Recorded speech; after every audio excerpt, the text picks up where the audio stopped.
지금부터 서울 글로벌 스타트업 IR 디자인 하라에 관련된 부분에 대해서 자료를 제공하고자 합니다.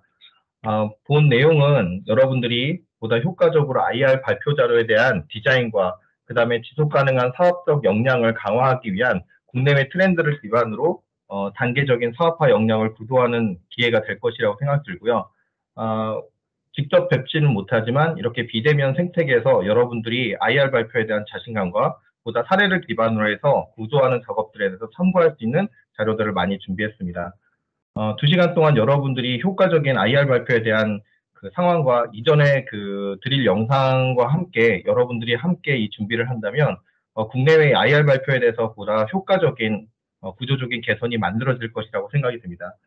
본 발표 자료는 2019년도에 제가 이제 유럽 스타트업 생태계를 다양하게 보면서 보다 앞으로 이제 비대면 생태계에서 우리가 IR을 어떻게 구조하고 또 앞으로 공모 사업이나 R&D, 더 나아가서 이런 투자 생태계가 어떤 점을 중점으로 해서 우리가 자료를 준비해야 되는지 설명을 드리고자 합니다. 좀 더 이제 강조드리고 싶은 얘기는 저희가 비대면 생태계, 코로나19와 4차 산업으로 인해서 이런 비대면 창업 생태계를 어떻게 디자인하고 구조하는 작업들이 앞으로 이제 관건이라고 생각이 들고요. 이것을 기반으로 여러분들이 앞으로 사업화 역량을 강화할 수 있는 기회가 되었으면 합니다. 크게 이제 오늘 2시간 정도 여러분들에게 설명드릴 자료는 총 6가지의 섹션이라고 보시면 될 것 같습니다. IR 마케팅, 그리고 IR 마케팅 이론, 그리고 IR 효과적인 수출 전략, 그리고 IR 온오프라인 바이어 발굴, 그리고 IR 수출 계약 혹은 성공을 위한 협상 전략, 그리고 IR 바이어 상담 기법의 이해. 어떻게 보면 이제 3차 산업에 대한 키워드가 있어 보이지만 사실은 이 내용은 정부 정책의 주요 워딩과 동일하다고 보시면 될 것 같습니다. 아직까지도 이제 우리가 신조어들이 많이 정책에 반영되지 않았기 때문에 이런 것들을 기존의 언어와 여러분들의 기술적 역량들을 콜라보할 수 있는 적절한 단어 표현이 굉장히 중요합니다. 그리고 더 나아가서 이제 앞으로 이런 전략적인 키워드와 프로세스를 여러분들의 사업 계획에 적극적으로 활용할 수 있도록 이후에 이제 여러분들 메일로 이 본 파일을 공유드리도록 하겠습니다. 여기는 직접 제가 100% 다 작성을 했기 때문에 여러분들이 2차적인 가공을 통해서 사업계획서로 활용하는 거에 대해서 강추드립니다. 자, 이전에도 말씀드렸듯이 이제 코로나19와 4차 산업혁명 때는 이제 마켓 5.0이라는 생태계를 만들었어요. 우선 가장 큰 변화 요인은 코로나19의 발발인데, 이런 코로나19는 비대면 생태계, 즉 이전의 4차 산업혁명으로 인한 비대면 생태계가 보다 가속화될 수 있는 기회가 됐고요.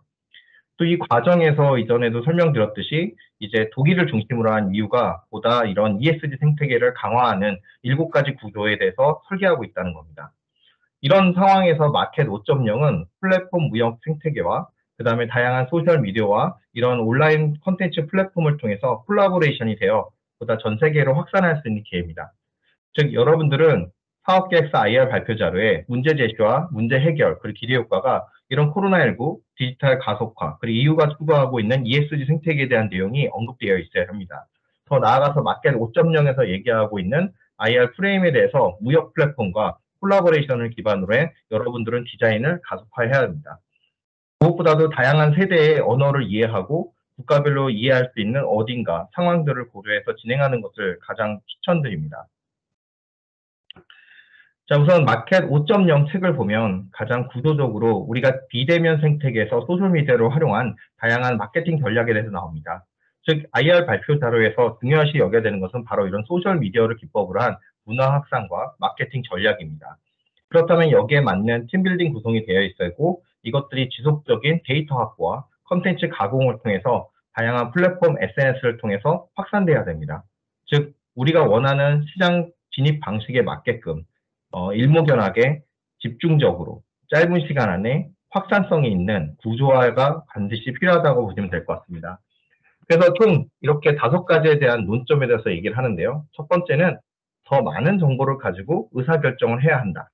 그리고 마케팅 전략과 전술과 결과를 예측한다. 또 맥락적 디지털 경험을 실제 세계에 접목한다. 일선 마케터 역량을 강화하여 가치를 제공한다. 마켓 실행 속도를 올려준다. 자, 어떻게 보면 당연한 얘기도 하지만 이런 4차 산업 생태계에서 여러분들은 보다 집중적이고 접목이 가능한 데이터 기반의 콘텐츠를 수요자 중심으로 제공해야 되는 데이터링 기반의 마케팅 기법이 중요합니다. 즉, IR 발표 자료의 사업 계획서에 이와 같은 내용들이 전략적으로 문화 확산과 기대 효과 부분에서 정량과 정성으로 구조화시켜야 됩니다. 자, 그렇다면 마켓 5.0에서 얘기하는 이런 4차 산업과 비대면 생태계에서 중점을 둬야 되는 디지털화에 대해서 설명을 다시 드리겠습니다. 온라인 쇼핑, 음식 배달, 전자지갑, 디지털 뱅킹, 온라인 회의, 콘텐츠 소비, 그리고 온라인 학습, 원격 진료, 홈 서비스, 온라인 게임, 온라인 운동, 가상여행. 자, 이와 같은 서비스들이 여러분들이 제공하고자 하는 IR 발표자료에 충분히 있다고 생각합니다. 하지만 이와 같은 생태계가 일상 발표를 듣는 사람, 투자자나 그 다음에 이 서비스 이용자, 그리고 이해관계자인 다양한 기관과 기업들이 될 수 있죠. 이들과 콜라보레이션이 돼야 됩니다. 즉, 다양한 기능을 가진 서비스가 100% 나의 서비스에서 이루어지는 게 아니라 나와 협력이 필요한 이해관계자들의 서비스랑 콜라보레이션이 돼야 되는 거죠. 자, 단계적으로 이런 사업화 전략도 다양한 공공기관의 임팩트 펀드를 1단계부터 다양한 단계까지 구조화시키고 이것들을 조합해서 IR 발표 자료로 연결시켜야 됩니다. 즉, 모든 거를 내가 다 해낸다는 말은 설득력도 없고 이 사람들이 이해하기도 굉장히 어렵기 때문에 기술과 그리고 사업화 역량, 그리고 인적 자원들을 어떻게 기존에 있는 것들과 콜라보레이션해서 새로운 구조로 디자인하는 그런 모습들이 스토리텔링 기반으로 보여줘야 됩니다. 일상 속에서 쉽게 접할 수 있는 모든 서비스 기반의 마케팅 전략이 앞으로 구조적인 디자인으로 효과적으로 보여줘야 되는 시대라고 보시면 될 것 같습니다. 자, 코로나19로 여러 고객의 세그먼트와 그리고 업체 참가자들이 미치는 영향이 팬데믹에 의해서 피해가 컸던 것과 적었던 것, 이렇게 두 가지로 구분이 됩니다. 나의 수요자와 그리고 나의 파트너도 피해가 컸던 것과 적었던 것, 이 두 가지가 구분이 됩니다. 자, IR 발표 자료에서는 우리 고객의 세그먼트가 업체 참가자들 중심으로 어떻게 이전과 이후가 달라질 수 있는지를 비포와 애프터로 설명해 주셔야 됩니다. 팬데믹이라는 거를 자연스러운 사회현상으로 볼 것이 아니라 앞으로 이런 비대면과 락다운이 지속적으로 확대될 수 있는 부분에 대해서 대비하고 우리 서비스가 유도리 있게 대처를 할 수 있는 방향성을 제시해야 됩니다. 사업별로 디지털 준비 상태, 그리고 상호 협력, 마케팅 매핑들을 보여줘야 되는데요. 이걸 크게 온워드, 옴니, 오리진, 오가닉을 통해서 디지털 역량을 적응할 수 있는 구조적인 상황들을 맞게끔 배치해야 합니다. 이런 매핑들은 내가 앞으로 우리 고객들에게 어떤 수준의 IR 발표를 할 건지에 대한 구조적인 디자인이 가능해집니다. 즉, 우리가 가진 디지털 역량이 모든 이해관계자들이 그만큼의 수준 혹은 그만큼의 이하를 가진 것이 아닙니다. 우리보다 높을 수도 있고 낮을 수도 있고 또 우리가 생각하는 방향이 다를 수 있기 때문에 그들에 맞는 디지털 수준에 맞게 설명하는 것이 중요합니다. 자, 그럼 오리진과 온워드, 오가닉, 옴니, 그리고 디지털 전환 준비 끝이라는 이 단계에 대해서 설명이 이와 같이 나와 있는데요. 자, 오리진은 기업의 비즈니스 프로세스에는 여전히 없애거나 대체하기 힘든 물리적 접촉. 자, 이렇게 설명할 수 있습니다. 즉, 아무것도 준비되어 있지 않은 거죠. 그리고 더 나아가서 단계적으로 내려가서 옴니는 기업이 있기를 원하는 곳이다. 다른 사분면에서 속하는 기업들은 고객의 디지털 영역으로 이끌고 옴니 기업으로서 역량을 갖추기 위한 노력을 해야 한다. 자, 이런 구조 속에서 코로나19 사태가 발생했고 이런 파격적인 산업들이 속출해 있는 원인이 되기도 합니다. 더 나아가서 디지털 전환 준비가 끝난 기업들은 대표적으로 포탈 기업이나 코딩이 가능한 IT 기업이라고 보실 수 있습니다. 자, 이들을 소비자와 이해관계자, 그리고 더 나아가서 우리의 투자사들이 이런 구조 속에서 우리의 IR 발표자를 이해해야 되기 때문에 적절한 워딩과 구조적인 설명이 반드시 필요합니다. 이것들은 꼭 이것뿐만 아니라 공모전이나 누구를 만나고 협상하고 제안할 때도 이 점을 반드시 중요하게 생각해야 됩니다. 자, 좀 더 이제 디지털 브랜딩을 기반으로 이런 이해관계자들을 한번 매핑을 해보겠습니다. 즉, 디지털 역량이 강화되고 그 다음에 디지털 채널 고객이 이전되면서 이것들을 모두 갖춘 걸 옴니라고 하고 그리고 디지털 채널 고객 이전은 강하지만 그 다음에 디지털 역량 강화가 약한 것을 오가닉이라고 합니다. 이렇게 네 가지 구조를 기반으로 해서 나의 이해관계자가 어느 정도 수준인지를 평가해 볼 필요가 있습니다. 자, 디지털 역량 강화의 3단계 쇼룸에 대한 지속 가능성을 보여주는데요. 우리는 차세대 기술 채택과 새로운 고객 경험 소개, 그리고 디지털 퍼스트 브랜드의 입지를 강화하고 이 세 가지를 중심으로 여러분들은 3단계 쇼룸에 대한 구조적인 변화를 만들어야 됩니다. 즉, IR 발표 자료가 지속 가능성이 없고 단순하게 트렌드에만 의존한다면 투자자들은 지속 가능한 관계성에 대해서 의구심을 갖습니다. 그래서 여러분들은 이런 세 가지의 이해관계자들을 설득하기 위한 단계적인 디자인이 IR 발표 자료에 포함되어 있어야 됩니다. 즉, 그 사람이 가지고 있는 디지털 역량과 지속 가능성이 어떻게 표현되어야 되는지가 설명이 돼야 되는 거죠. 자, 쉽게 말해서 우리의 서비스는 인공지능을 사용하고 있는데 실제 우리가 설득해야 되는 투자자나 소비자들은 AI에 대한 기술 이해나 혹은 이런 기술들에 대한 비용과 다양한 나의 이해관계를 이해 못한다면 당연히 서비스에서 멀어질 수밖에 없습니다. 그로 인해서 IR 발표는 설득력이 떨어지고 여러분들은 지속 가능성도 잃게 됩니다. 자, 강의 중간중간마다 여러분들한테 질문을 드리면서 보다 이 사업에 대해서 이해도를 높이는 이 포인트를 좀 만들고자 하는데요. 첫 번째 질문은 조직과 고객의 디지털 준비 상태를 모두 평가해보라. 당신의 조직은 디지털로 전환할 수 있는 준비가 얼마나 되어 있는가? 자, 두 번째 질문은 조직의 디지털 준비 상태를 계산하고 디지털로 전환할 수 있는 계획을 세워보라. 자, 이 말을 반대로 얘기하면 여러분들이 IR 발표 자료, 즉 사업 제안서나 혹은 어떤 공모 사업에 낼 때 R&D도 마찬가지죠. 여러분들이 가지고 있는 디지털 역량이 해당 기관의 심사위원들은 이해할 수 있지만 최종적으로 서비스가 출시됐을 때 고객들, 우리가 최종 수요자들이 이걸 이해 못한다면 지속 가능성에 대해서 주관기관은 의아해 할 것입니다. 즉 여기서 주관기관이란 투자기관이나 R&D 혹은 공모사업 주관기관이 되겠죠.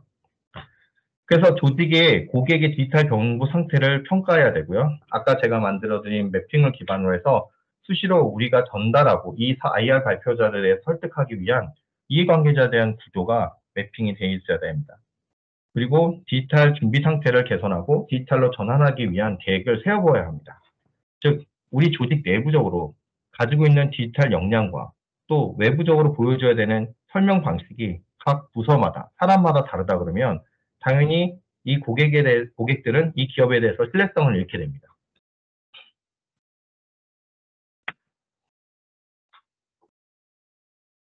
자, 차세대 기술 6가지에 대한 기능을 설명하는데요. 우선 무엇보다도 오픈소스, 인터넷, 클라우드 컴퓨팅, 그리고 모바일 기기, 빅데이터, 처리 능력. 자, 이와 같은 주요 키워드를 기반으로 해서 제가 가지고 있는 IR 발표 자료가 어떻게 효과적으로 수요자에게 전달되는지를 정확하게 설명해 주셔야 됩니다. 즉, 내가 알고 있는 표현이 아니라 공식적으로 인정할 수 있는 키워드와 그리고 거기에 적절한 표현 방식을 수요자한테 전달하는 것이 중요합니다. 용어만 설명하고 그 해석을 하지 않고 혹은 설명만 하고 그 키워드를 설명하지 않는다면 수요자는 여러분들의 IR 발표 자료를 신뢰하는데 어려운 점이 많을 것이라고 생각합니다. 자, 그렇다면 여기서 마케팅이란 기술이 인간을 모방하고 총 6가지에 대한 생체공학을 중심으로 보여지는데요. 물론 이렇게 보면 단순하게 기술은 인간의 어떤 신체 구조의 일부처럼 보일 수도 있지만 보다 쉽게 설명하기 위해서 이런 구조를 만들었다고 보시면 될 것 같습니다. 꼭 100% 맞는다고 할 수는 없고 또 기술이 융복합되면서 다양한 어떤 신체 기능의 이상을 뛰어넘기도 하기 때문이죠. 자, 우선 일반적으로 인간과 기술을 비교했을 때 사고는 인공지능, 그리고 소통은 자연어터리, 그리고 감지는 센서, 그리고 움직임은 로봇공학, 그리고 상상은 혼합현실, 그리고 연결은 IoT와 블록체인이 됩니다. 자, 이렇게 표현하는 이유는 우리의 기술성을 보다 쉽게 수요자에게 전달하는 방식입니다. 하지만 이렇게 전달하는 과정에서 수요자가 보다 높은 지식의 과학기술을 가지고 있다면 이 내용에 대해서 공감하지 못할 수 있습니다. 즉, 적절한 인간과 기술에 대한 모방 기술을 이렇게 6가지로 설명할 수 있는 대상이 있고 아닌 것도 있습니다. 이것들은 마케팅의 전략에서 우리 최종 수요자들이 과학기술이나 용어가 달랐을 때 이 부분을 적용하는 것이 효과적입니다. 나중에 여러분들이 가지고 있는 기술을 이렇게 기술, 기계와 사람을 비교해 준다면 보다 수요자들은 여러분들의 서비스를 이해하는 데 도움이 될 것입니다. 자, 두 번째 질문을 드리겠습니다. 회사에서 현재 택하고 있는 차세대 기술은 무엇인가? 또 회사의 사용 사례를 몇 가지 들어보라. 또 두 번째는 앞으로 5년간 회사의 기술의 로드맵에 대해서 생각해 봤는가? 어떤 기회와 도전이 있으리라고 예상하는가? 바로 답변하기 어려운 부분이 있을 겁니다. 즉, 여러분들이 추구하고 있는 기술이 AI든 IoT든 블록체인이든 더 나아가서 이제 드론이나 로봇으로도 갈 수 있는 이런 생체 데이터를 기반으로 더 나아갈 수 있는 방향도 있습니다. 하지만 우리가 채택하고 있는 첫 번째 차세대 기술은 어떤 것이고 이것들이 어떻게 단계적으로 사업화로 연결될 수 있는지에 대한 구조도 만들어 보실 필요가 있습니다. 또 앞으로 5년간 우리 회사 기술에 대한 로드맵을 기반으로 이 방향성을 제시하는 것이 바이오 IR 자료에서 나와야 되는 내용입니다. 또한 초기 기술에 대해서 특허 출원이나 등록을 통해서 기술성에 대한 특정이 가능한데요. 이 기술이 보호나 혹은 어떤 가치적 측면으로서 초기 적은 자본으로 만든 특허가 적절하지 못할 수도 있습니다. 하지만 초기 스타트업들에게는 이와 같은 절차와 사업에 대한 역량을 이해하면서 앞으로 성장 가능성에 대한 기회도 볼 수 있다고 보시면 될 것 같습니다. 자, 이런 키워드 질문을 기반으로 우리가 생각하고 있는 발표 자료와 IR 자료, 그 다음에 공모전 서류가 적절하게 표현됐는지를 한번 돌이켜 보실 필요가 있습니다. Hi, I'm Mike, founder of DollarShaveClub.com. What is DollarShaveClub.com? Well, for $1 a month, we send high-quality razors right to your door. Yeah, $1. Are the blades any good? No. Our blades are f***ing great. Each razor has stainless steel blades, an aloe vera lubricating strip, and a pivot head. It's so gentle a toddler could use it. And do you like spending $20 a month on brand name razors? 19 go to Roger Federer. I'm good at tennis. And do you think your razor needs a vibrating handle, a flashlight, a back scratcher, and 10 blades? Your handsome-ass grandfather had 1 blade and polio. Looking good, pop up! Stop paying for shave tech you don't need. And stop forgetting to buy your blades every month. Alejandro and I are going to ship them right to you.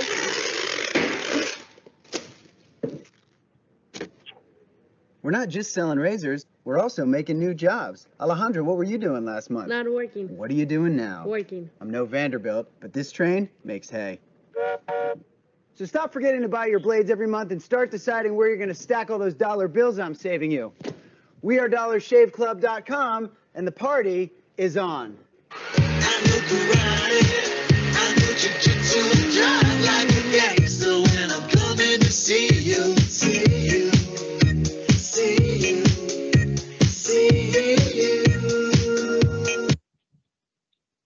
이 달러 쉐이브 클럽은 사실은 많은 그 면도기를 쓰는 수요자들에게 굉장히 그 이색적인 서비스라고 보시면 좋을 것 같습니다. 이전에 요즘이야 뭐 보편적인 서비스지만 불과 몇 년 전만 해도 면도기를 사기 위해서 저희는 마트를 가야 했었고요. 그리고 질레트라는 비싼 면도기는 사실은 4만 원에서 많게 한 7만 원 정도 비용을 들여서 유지를 해야 했습니다. 또 날이 다 쓰여지면 또 이후에는 또 몇만 원을 들여서 또 날을 또 별도로 구입해야 되는 어려운 점이 있습니다. 자, 여기서 나오는 이 주인공도 여러분들과 똑같은 학생 시절에 이 면도기가 왜 이렇게 비쌀까라는 의문점에서 시작하게 됐습니다. 누구나 쓰는 면도기지만 이런 면도기들이 왜 이렇게 비싸고 최종 수요자들한테 비싸게 팔리는지에 대한 의문점을 제시한 거죠. 사실 저도 이분이 이런 제시를 하기 전까지 당연히 면도기는 그 정도 비싸구나, 일용 면도기가 아닌 이상 당연히 비싸게 써야 되는구나 라고 생각을 하고 있었습니다. 하지만 이 친구는 그 문제를 찾아냅니다. 첫 번째는 과도한 비용의 광고 마케팅비가 면도날 값에 들어가 있다는 점고, 두 번째는 유통 시스템이 합리적이지 못하다는 겁니다. 그리고 세 번째는 막대한 광고비뿐만 아니라 유통에 더불어서 다양한 로얄티 비용이 추가됐다는 거죠. 그래서 이 친구는 혁신을 이뤘습니다. 직관적인 제품명, 그리고 사전 구매, 그 다음에 더 나아가서 재고가 없는 맞춤형 주문 생산 라인 구축을 한 거죠. 즉, 사전 주문을 통해서 유통 생산 원가를 줄이게 되고, 마케팅도 이렇게 자기가 직접 SNS를 활용해서 문화 확산을 시킨 거죠. 그래서 가격이 단 10달러에 최종 소비자에게 전달이 됩니다. 초반에는 이런 서비스를 구축하기 위해서 여러 가지 고민을 많이 했었죠.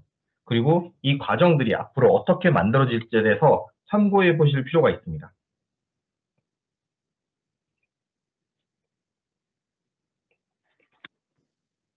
These are the Deus Ex panels, which you can see look really nice. With this arm, I'm able to open and close, as you can see. If I tense my muscles, there you go. I can change the thumb. And then if I press the middle button, it flashes a bit because everyone's so distracted by the arm, like opening and closing it. People are like, oh, that's mad. And I just find I love the reactions.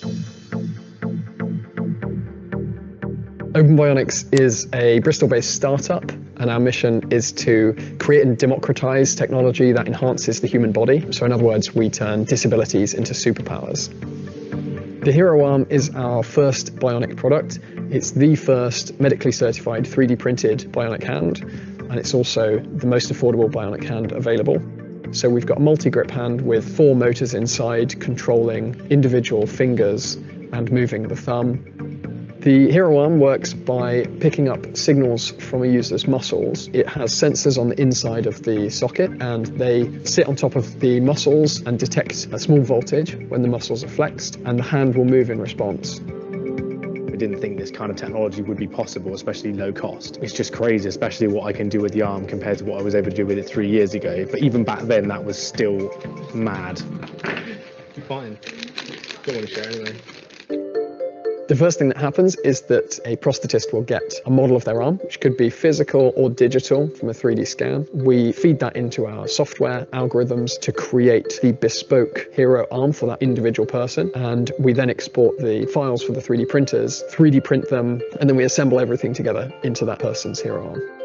We've been continually testing with people from the very beginning and getting feedback on things like how long can they wear it, do they experience any discomfort at any time, or how can we design the socket and the liner to feel really comfortable on their skin.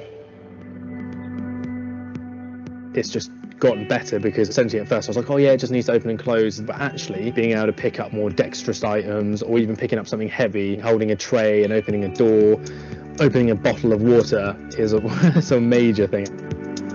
One of the really cool things about the design of the Hero Arm is that it has adjustability built into the socket, so it can cope with maybe a little bit more growth than usual, and that means that as a child grows, their prosthesis can grow with them. I used to have quite a couple of prostheses that didn't really do much. They were just sort of just stale, really, in a sense. It didn't do anything for me. It made me stick out, and I did not like them. I think I just got them because I thought that was the normal thing to do. But one of the things that we're most proud of is the fact that you can change the look and style of it. We've got a customizer, so you can design them yourself somewhat, change the colors. It's an expression of individuality, and it means that you have choice over the way that your prosthesis looks. We much prefer the kind of prostheses that we're making, which don't pretend to look like a human limb, and they're saying, you're unique, you're different, and that's brilliant, you should celebrate that. Same way like the glasses I'm wearing today. I wouldn't wear skin-colored glasses frames that try and look like eyes. It's totally ridiculous to even consider that. People's eyes light up, and it's just nice to have questions like, how does this arm work, instead of saying, what happened to you, kind of thing. We've done lots of open source work. By releasing those design files, giving people those tools, we'll be able to ultimately integrate some of those really cool new technologies back into our products in the future.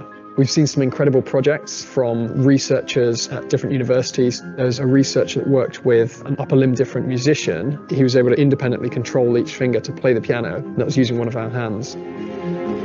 It shows that these technologies that get talked about a lot in the media and get hyped up, they can actually be translated into something that people can genuinely get and use.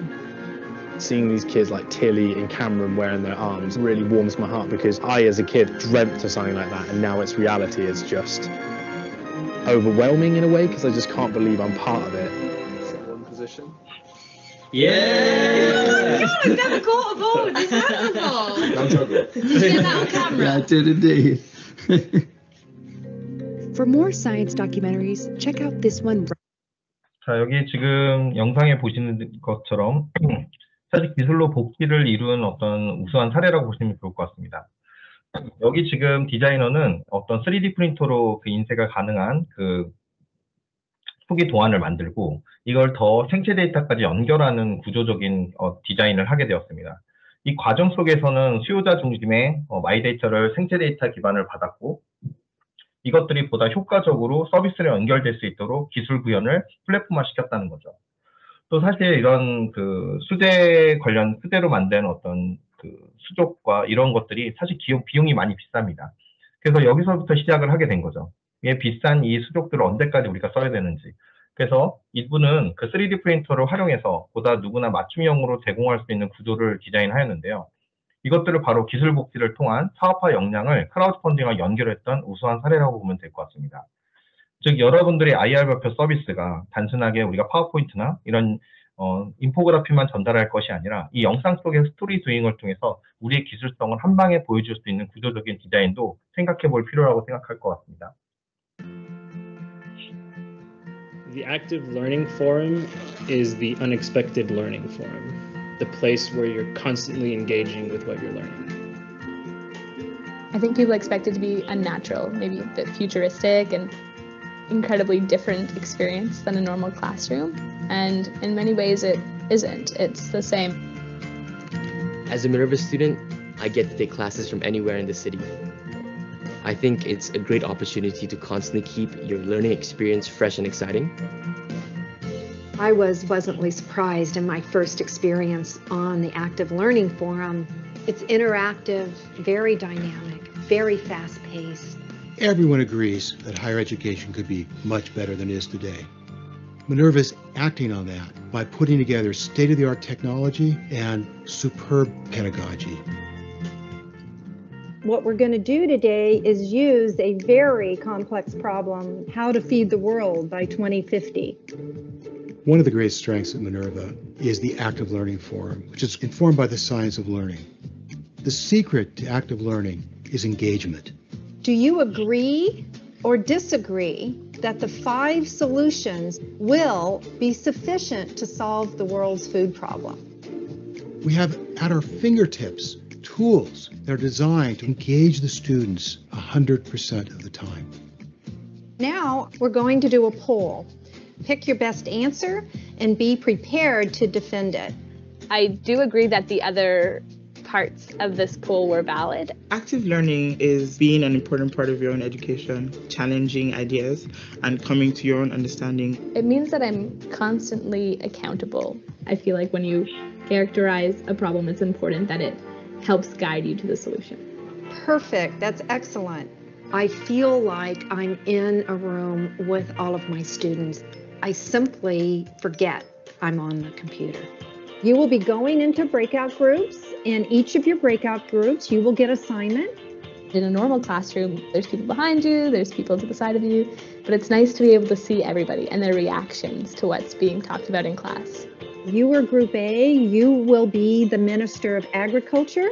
Yeah, agriculture, let's do it. What does it mean to increase the food supply? So it means decrease food waste. So for example, if we reduce the amount of grazed land and transition. All of Minerva's classes are taught in the seminar format with a maximum of 18 students.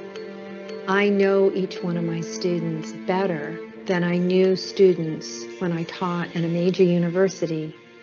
Hazik, you're shaking your head. What do you have something to add? Well, I think the first solution that immediately comes to mind is the classes are designed so that you actually have more interaction with your professor. It's a very open, dynamic, and friendly relationship. It's the kind of learning where we're an active participant instead of a passive recipient. Both the student and teacher are engaged in not only dialogue, but debate and role play. And it's so much more fun than a traditional class. What is really powerful about the forum is no student is in the back row. The professor can simply look at the screen and call on the students who are not participating as much and bring them into the discussions. Let's hear from Guillaume. I think that the purpose of the incentives... My favorite part is that the professors are able to watch the recordings of the class, which means that they can give you very specifically tailored feedback. The technology really helps professors get more quantitative and qualitative data about how a student's performing across all classes and use that in office hours. Good afternoon. How are you doing today? I'm fine, Dean Chandler. Thanks. Good. Did you have any... I thought it was the students who had to put effort into reaching out to the professor, but here the professor was taking a really, really active role. And I think that was a function of the technology we used.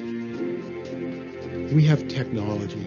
We have knowledge about how the mind works. We can do things with education that has simply never been possible before. And that's what we're trying to do at Minerva. We are the only school in the world that uses the science of learning to design not just what we teach, but how we teach it. It doesn't get better than that. I'm here at Minerva because I want to be a part of an important movement to change higher education. The fact that Minerva students live and study together adds another dimension to the classroom. Having that human interaction really strengthens the online class experience. Our education needs to be dynamic, it needs to be interactive, it needs to prepare us for the needs of an increasingly complex world. I feel part of an incredible community. This is the only place that I'm excited about my learning.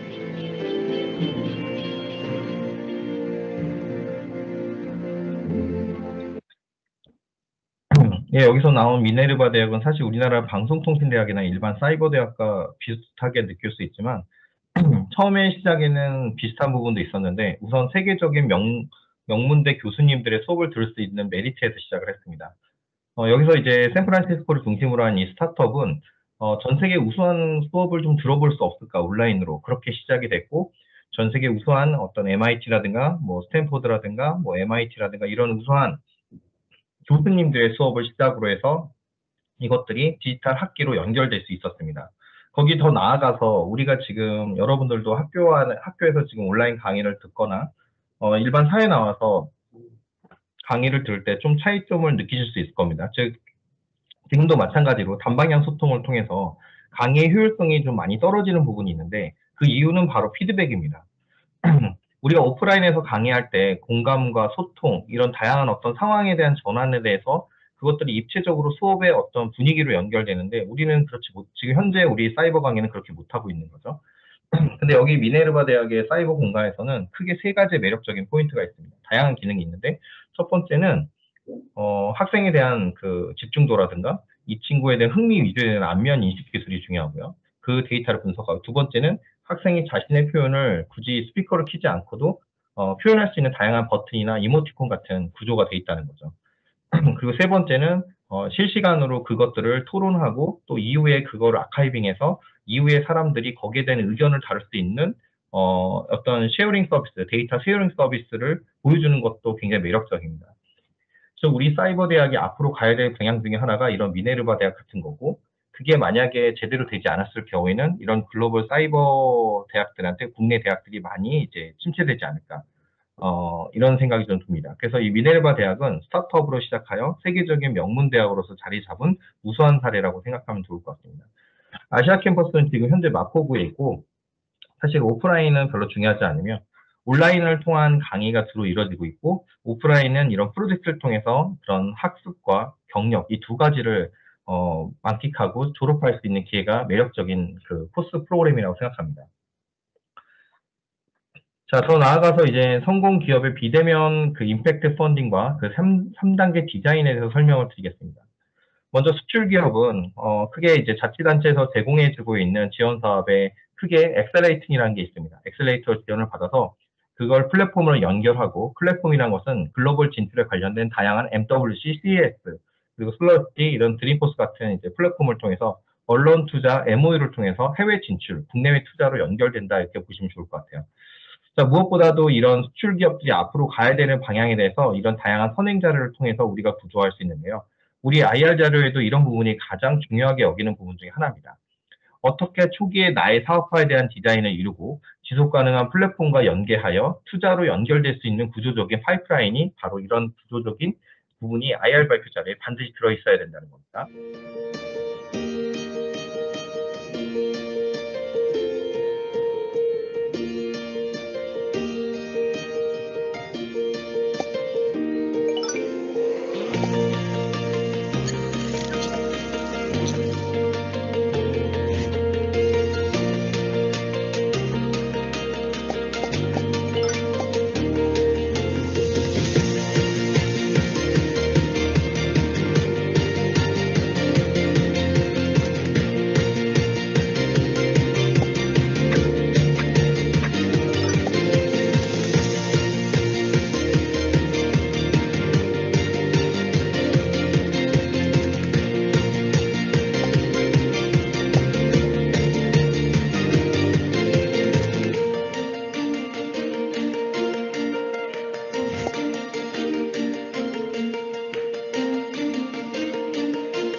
여기 레드 테이블의 도영 대표님은 사실 우리 K 방역에서 굉장히 중요한 역할을 해주셨습니다. 무엇보다도 소상공인들이 보다 국내적인 그런 디지털화 되지 못하는 부분들을 지원해주고, 공공 데이터 바우처와 데이터 바우처, 기타 등등 다양한 바우처 사업을 디지털 전환 사업을 활용하여 이런 소상공인들이 보다 세계로 나갈 수 있는 구조적인 채널을 만들어 주었다고 생각하면 될 것 같습니다. 국내에서 관련된 음식 관련된 공공 데이터 부분 그리고 민간 데이터 부분을 가공하여 표준화 작업을 하고 보다 많은 사람들이 활용할 수 있도록 포털에다 공유해 주신 아주 좋은 어떤 사회적 혁신 기업이라고 보시면 될 것 같습니다. 우리가 이런 K 방역에 있어서 정부가 주도적으로 하는 부분과 여기에 더 함께 이런 민간 기업들이 이런 사회적 가치를 데이터 기반으로 문제를 해결했다는 점에서도 굉장히 높은 평가를 받는 기업이라고 보시면 될 것 같습니다. 즉 여러분들의 서비스가 이런 IR 발표 자료에서 이런 도혜영 대표가 추구하고 있는 데이터로 그런 비대면 생태계에서 문제 해결하는 혁신 대상이 명확한지, 그리고 이 데이터 가공을 통해서 어떻게 그 수요자들을 지원할 수 있는지 그런 부분들을 참고해 보시면 좋을 것 같습니다.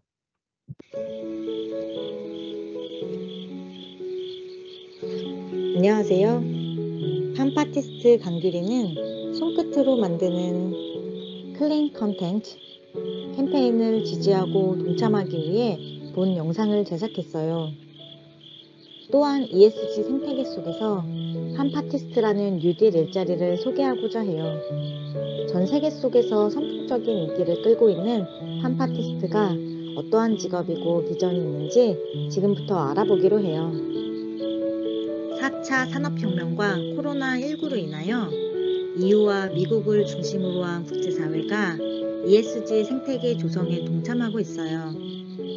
대한민국은 한미정상회담과 G7 정상회담에 초청되면서 선진국이라는 지위를 획득하였고 국제사회에서는 주요 역할에 대해서 기대하고 있어요. 이러한 배경 속에서 판문화는 ESG 생태계의 중심축으로 주목받고 있어요. 팜파티는 유럽과 북미에서 로컬과 도시 간 패스트트랙 채널로 자리 잡고 있었어요.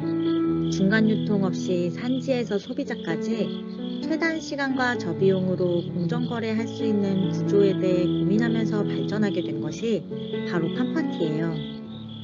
팜파티를 통해서 다양한 세대와 콘텐츠 문화가 로컬이라는 주제로 공동체를 이루며 신선한 식자재를 유통할 수 있어요. 대한민국에서도 기획재정부를 중심으로 행정안전부, 국토교통부, 농림축산식품부, 문화체육관광부, 중소벤처기업부에서 로컬 문화 확산을 위해 투자해주고 계세요.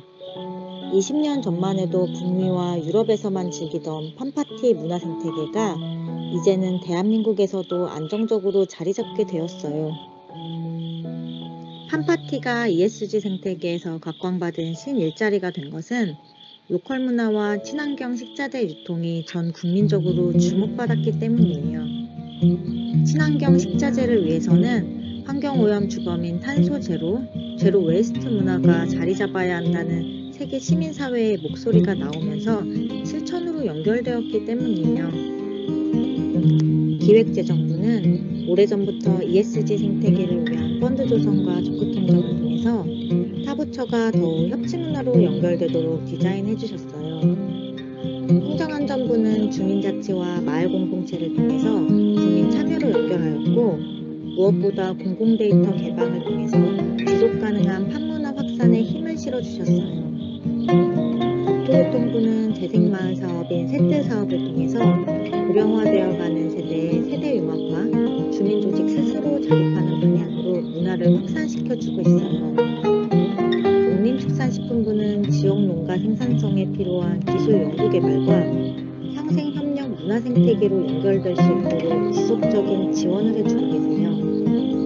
문화체육관광부는 로컬 관광자원이나 지역 아티스트와의 콜라보레이션을 통하여 농가 문화혁신을 이룰 수 있도록 디자인해 주셨어요. 중소벤처기업부는 로컬 크리에이터와 메이커 스페이스 사업을 통해서 4차 산업시대의 새로운 기술 농가 창업에 문화 확산을 돕고 있어요. 정부 지원과 민간 주도를 통해서 전국 판문화는 국가균형발전위원회 우수 사례로 선정되어 자리 잡아가고 있어요. 이와 같은 생태계에서 팜파티스트는 유질 일자리와 연계된 협치 기반 창직 생태계로 디자인되었다고 생각해요. 2021년 9월 11일 국토교통부와 정성군의 후원으로 맛있는 정원마을 팜파티가 열렸어요. 저는 팜파티스트로 참여하였는데요. 크게 3가지 업무 영역으로 구분할 수 있어요. 먼저 국내외 사례를 기반으로 우수한 팜 시나리오에 대해서 리서칭해요. 그리고 지역의 상황을 고려하여 교통 채널과 공공 커뮤니케이션 채널을 구축해요. 마지막으로는 기술 융복합, 상생 협력, 협치를 통해서 지속 가능한 커뮤니티가 되도록 팜파티를 중심으로 시뮬레이션 하는 일이에요. 정성군에서 열린 팜파티는 SNS를 통해서 전국 각지의 참여자분들과 함께 할 수 있었어요.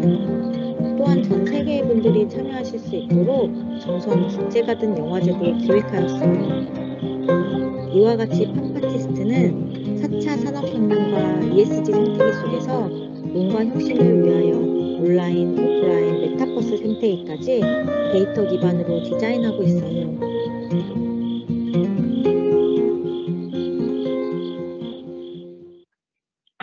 여기 어디 가든의 강규리 대표님은 국토부에서 이제 재생마을 사업과 그리고 정성군에서 이런 지역 농가들을 활용해서 농가들의 소득을 증대하며 또 이런 ESG 생태계에 대해서 많은 관심을 가지게 됐습니다. 원래는 한양대 의료학과를 전공하고 그리고 우리나라의 이제 유수의 그런 아웃도어 회사에서 근무하면서 보다 이런 농가들의 소득의 좀 증대에 대해서 많은 관심을 가지게 됐고 세계 일주 이후에 이쪽 분야로 스타트업을 하게 됩니다. 가장 중심을 둘 수 있었던 거는 바로 기존의 농가의 소득 증대를 위한 목표 대상이 명확했고, 두 번째는 이와 같은 사업을 하기 위해서는 재생마을 사업이나 그런 팜문화에 관련된 정부 사업을 주도로 해서 데이터 컨텐츠를 지속적으로 확보한다는 겁니다. 즉 농가 증대를 위해서 가든에 대한 생태계를 이해하고 이걸 데이터적 관점에서 확보하면서 지속 가능한 문제 해결을 행정과 연결할 수 있는 구도를 마련한 거죠. 즉 협치를 통해서 자신의 비즈니스 모델의 초선을 데이터링화 작업을 성공적으로 진행하고 있다. 이렇게 보시면 될 것 같습니다. 지역 균형 발전을 위한 지역 혁신을 찾아 전남 곡성을 방문하였습니다. 곡성 옛 기차역은 연간 120만 명이 찾는 대표적인 관광지 섬진강 기차마을로 탈바꿈하였습니다. 1000개의 장미 품종을 만나볼 수 있는 이곳의 장미공원은 장미향기로 가득합니다. 소원을 이루어준다는 소망정과 그 주변의 호수가 시원함을 더해줍니다. 관광이라면 빼놓을 수 없는 먹거리와 쇼핑. 토요일마다 기차마을 인근 강가에서 열리는 뚝방마켓은 지역 주민과 방문객 모두에게 인기 있는 장소입니다. 곡성의 토란을 활용한 디저트와 막걸리. 저희가 토란을 강절이면서 겉에는 유기농 풍미로 해가지고 토란 빛깔이랑 모양을 이제 만들어. 농산품과 아기자기한 예술품 등 재미있는 지역의 소상공인들과 직접 만나보고 살 수 있는 즐거운 장터입니다. 섬진강 숲속에 자리 잡은 도깨비 마을에서는 다양한 도깨비 테마의 조각상과 도깨비 관련 동화책과 전시관이 있습니다. 이곳을 방문하는 아이들을 위해 인형극이 열리고 있는데 아이들이 적극적으로 참여하고 있습니다. 야야야, 소문 내지 마. 지역의 자원을 활용한 곡성의 멋진 혁신 사례들입니다. 이번에 방문한 전라남도 곡성 강빛마을은 고령화 시대에서 농촌 공동화를 막고 농촌 실버 산업의 마중물 역할을 하고자 전남 곡성에 조성된 마을입니다. 수도권 중산층 은퇴 세대가 농촌에서 제3기 인생을 만들어가는 마을로 시작하였습니다. 펜션 사업을 통해서 소외계층 아이들의 교육과 유학까지 지원하는 장학재단도 운영하고 있지만 새로운 농촌 환경에서의 적응 등 어려움도 있습니다. 이곳 강빛마을의 혁신가 장영배 대표님은 처음에 막걸리도 만들고 꽃길도 가꾸는 등 다양한 도전들을 하고 어려움을 겪었다고 정말 책도 만들어보고 막걸리도 제작해보고 여러 가지 다 했는데 다 실패였어요.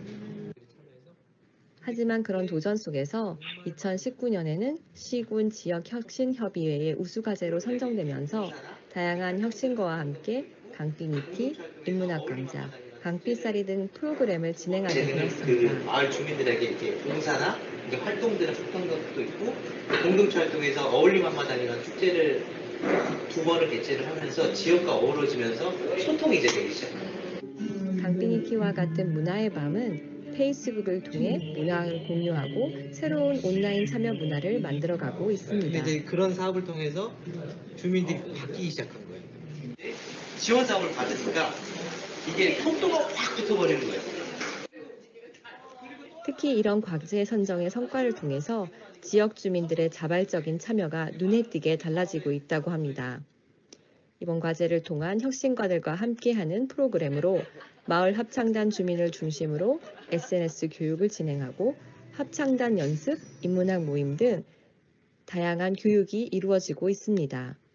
매주 마을 카페에 모여서 마을 혁신가 모임에서는 지역의 특산물을 활용한 지속가능한 사업 구상을 준비하고 있습니다. 저는 늘 이런 자연과 함께하는 생활을 꿈꿔왔기 때문에 저는 아주 만족하고 있습니다. 이 청정한 우리 강빛 마을이 100% 만족이죠. 함께 뭘 하면 좋을까 계속 연구하고 있습니다. 이 꽃으로 아름답게 하면서 이 꽃을 또 재화로 바꿀 방법도 연구한 거죠. 식용꽃을 위주로 심어서 식당이나 카페에서 이용도 하고 면에 공동으로 심었던 것들을 아이들과 함께 해야 되는데 코로나 때문에 아이들이 못해서 몇몇 주민들과 함께 했는데 제가 또 동영상으로 찍었어요. 그러면서 주민들과 함께 무슨 얘기를 했냐면 우리 마을 방송국을 운영하면 어때요? 이런 얘기도 나와서 그거 좋겠다고 그랬는데 기촌에 관심을 갖고 계신 분들에게는 도움이 되지 않을까 그래. 강빛마을의 공동체에서 함께 새로운 제3기의 인생을 준비하시는 주민분들을 만나니 고령화되는 시대의 공동체를 통한 새로운 공동체 모델의 희망을 봅니다. 강빛마을은 전국에서 가장 청정지역이면서 마을 공동체 혁신 사례를 통해 귀농 인구가 지속적으로 성장하고 있어 기업 및 시민사회 연수가 꾸준히 늘고 있습니다. 또한 친환경 재료로 제작된 건물과 주변 시설은 높은 만족도에 다시 찾는 마니아들이 생겨나고 있습니다. 지역 발전을 위한 혁신 관광지와 지역 혁신 공동체, 강빛마을의 지속적인 혁신을 기대하고 응원하겠습니다. 여기 공성의 강빛마을 강영배 대표는 서울에 살다가 자신들이 어떤 퇴직자 마을을 만들기 위해서 전남 곡성으로 내려갑니다. 퇴직자 마을은 여기서 이제 협동조합을 중심으로 해서 주거 단지가 형성이 되고 여기에 이제 협동조합들은 지속 가능한 어떤 사업화 역량과 그리고 사회적 가치, 지역사회와 콜라보레이션을 위해서 문화예술 기반, 그 다음에 농가 소득 증대, 그 다음에 어떤 지역 특산물을 활용한 다양한 산업들과 연계할 수 있는 퇴직자들이 중심이 된 사업 확산성으로 연결됐던 좋은 사례입니다. 또 국가균형발전위원회와 또 시군구 우수 사례로 선정되어 장영배 대표가 추구하고 있는 지역 자립도 있는 이제 강빛마을로 성장할 수 있는 기회가 됩니다. 그 과정에서는 장영배 대표가 그런 드론이라든가 다양한 어떤 고품질의 컨텐츠를 제작하고 또 이런 코로나19 시대 때 비대면으로 채널을 기반으로 지역사회와 같이 소통할 수 있었던 점도 매우 높은 성과 중에 하나입니다. 또한 최근에는 ESG 포럼을 통해서 다양한 전국의 우수한 혁신가들을 모아놓고 강빛마을을 중심으로 해서 보다 혁신적인 사회 문제를 해결하는 중심적인 역할을 하기도 합니다. 또 이 과정에서는 장영배 대표가 운영하는 유튜브 채널이나 네이버 카페가 보다 디지털 공동체로 연결되어 사회적 가치를 아카이빙하여 보다 사례 중심으로 전국적으로 확산됐던 기회가 됐습니다. 즉 장영배 대표는 이런 채널과 콘텐츠를 통해서 강빛마을이 추구하고 있는 다양한 어떤 사회적 가치 문제를 해결하고 이것들을 상품으로 연결해서 지역 거주민들의 어떤 소득 증대에 굉장히 중요한 역할을 했던 사례라고 보시면 좋을 것 같습니다. 지역 균형 발전.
예, 스마트 엠플레이 백영준 대표는 서울 안에 있는 다양한 스타트업들끼리 상생 협력하여 글로벌 진출을 할 수 있는 구조를 마련합니다.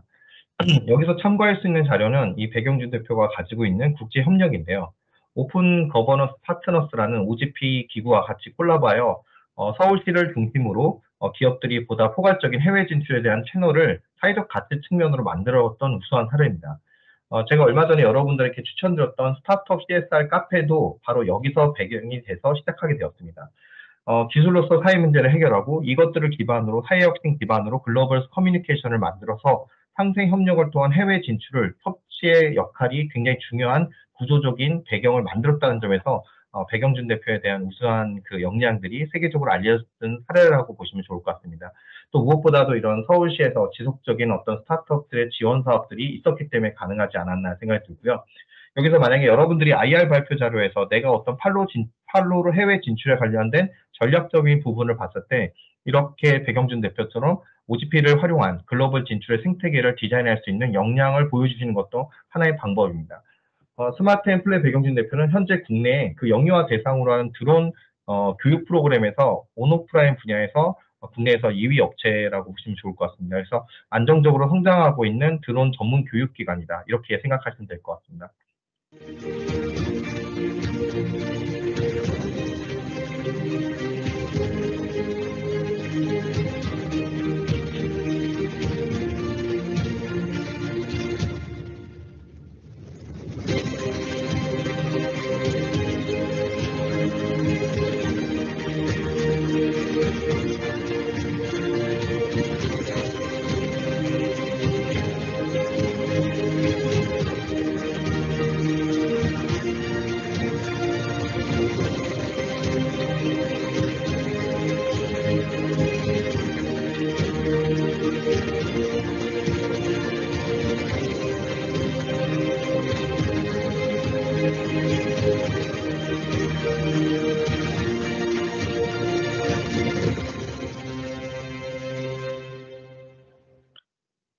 글로벌 진출을 위한 기업 데이터 시각화를 전문적으로 하는 파인드팡은 경기도 수원에 입주하는 기업입니다.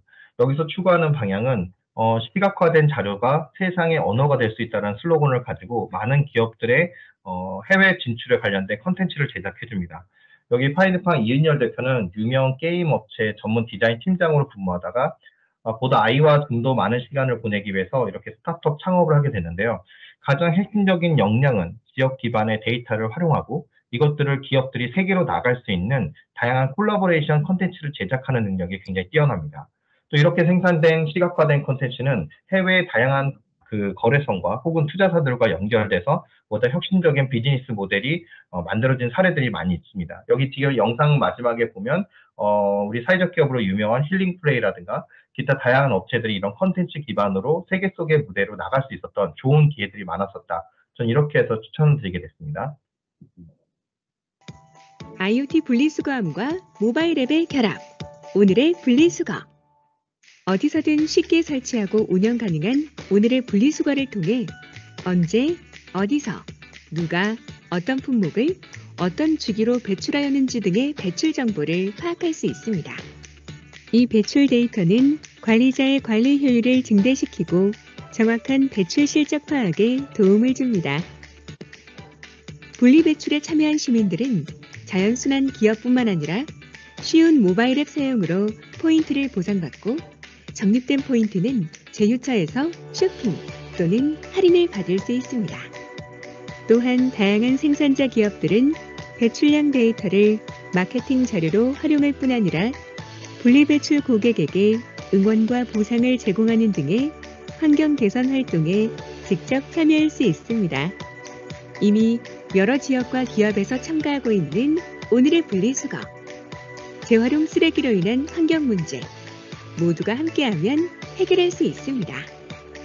오늘의 분리수거. 오이스터의 배태관 대표는 국내 스마트 쓰레기통 업계 2위